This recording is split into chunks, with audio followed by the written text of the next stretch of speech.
عليكم. ازيكم يا حبايبي؟ عاملين ايه؟ ان شاء الله النهارده هعمل معاكم طريقه مكرونه حلوه قوي هتعجبكم ان شاء الله، وسريعه خاصه في الشتاء. اول حاجه عندي ميه على البوتاجاز بغليها،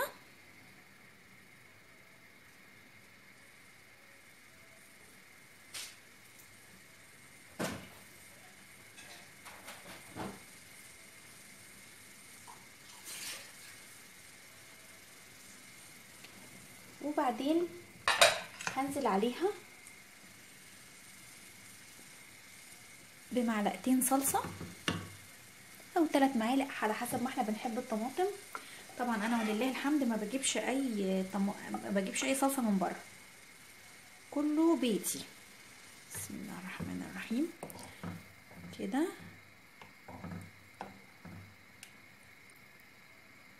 الحته دي لسه ماسكه نفسها، هنشيلها ونحط غيرها عشان هي بتكون في الفريزر.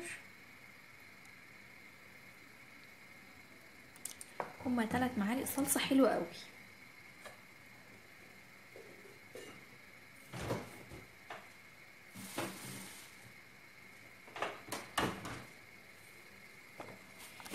عندي ده كله قبل ما اضيف الملح، المكرونه سوري. عندي مكعب مرق هحطه، ولو ما عنديش انا مكعب، لو عندي شوربه استخدم الشوربه بدل مكعب المرق. احط شوربه واحط عليها صلصه عادي خالص. تمام اهو، وهقلب.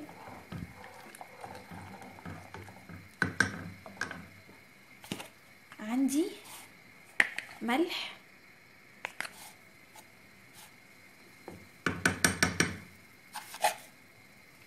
حاجه بسيطه خالص لان المرقه بتكون متحدقه. وعندي معلقه صغنطوطه خالص فلفل اسود، هي مش باينه بس عشان فلاش.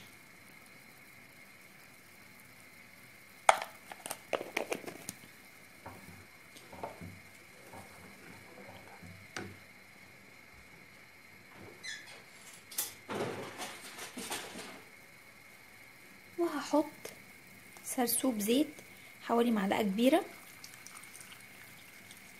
بس خلاص.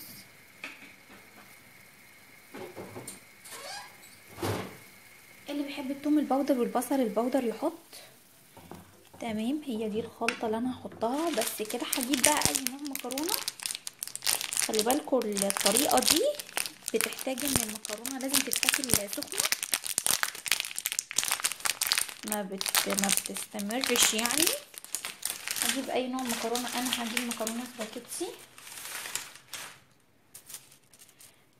وبحب اقسمها على 3. بسم الله.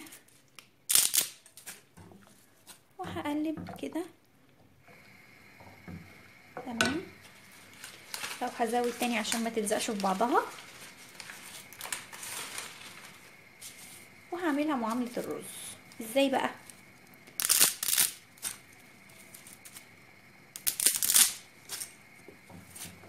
بس كده خلاص. اول مكرونه تبان كده من الميه اللي عندي كده خلاص. الميه دي كافيه خالص ان هي تسوي لي المكرونه. انا هعملها معامله الرز بحيث ان هي هتغلي شويه، واول ما احس ان الميه خست شويه هوطي عليها. بس حاول بس اقلبها كده. انا هنا عندي ما شاء الله اهي المكرونه ما لزقتش في بعضها. في ناس كتير بتشتكي ان المكرونه بتلزق في بعضها. هي اهي باين معاكم اهي ان هي مفروله وزي الفل. اهم حاجه ما ننساش معلقه الزيت.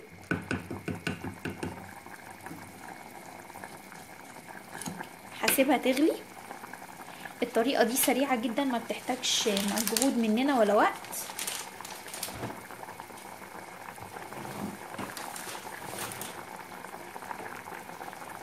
وبصراحه خفيفه كمان وجميله، وما فيهاش بقى بصل ولا توم. ممكن اكلها بالليل عادي.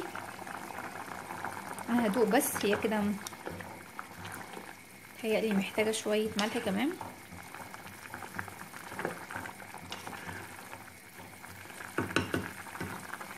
محتاجه شويه ملح كمان. ازود بس حاجه بسيطه خالص. انا عندي معالق بلاستيك صغيره اهي، مش بتتحكمني شويه في الملح اهو، بس خلاص كده سنه صغيره وهسيبها تغلي.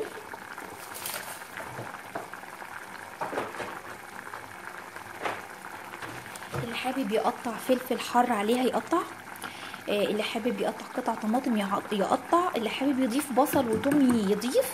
انا بصراحه بحب اعملها خفيفه كده، اكلها خفيفه، بحيث ان انا دايما بعملها مثلا لو طبق على الفطار ما تسدش، ما تقفلنيش.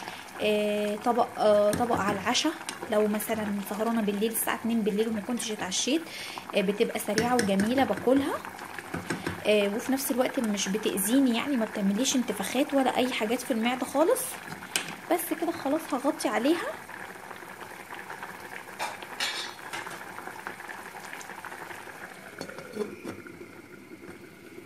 وههدي النار. بس خلاص هي ان شاء الله هتاخد معانا 10 دقايق بالظبط وهوريكم النتيجة. بصوا يا حبايبي المكرونة عاملة ازاي معاكم.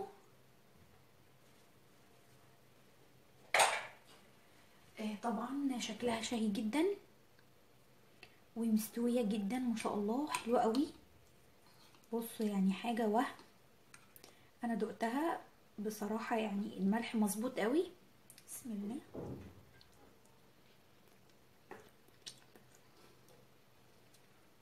جميلة وبتدفي وسريعة وبتشبع. اللي حابب يضيف توم باودر، بصل باودر، بابريكا يضيف، سنة شطة يضيف. بجد جربوها وهتعجبكم جدا.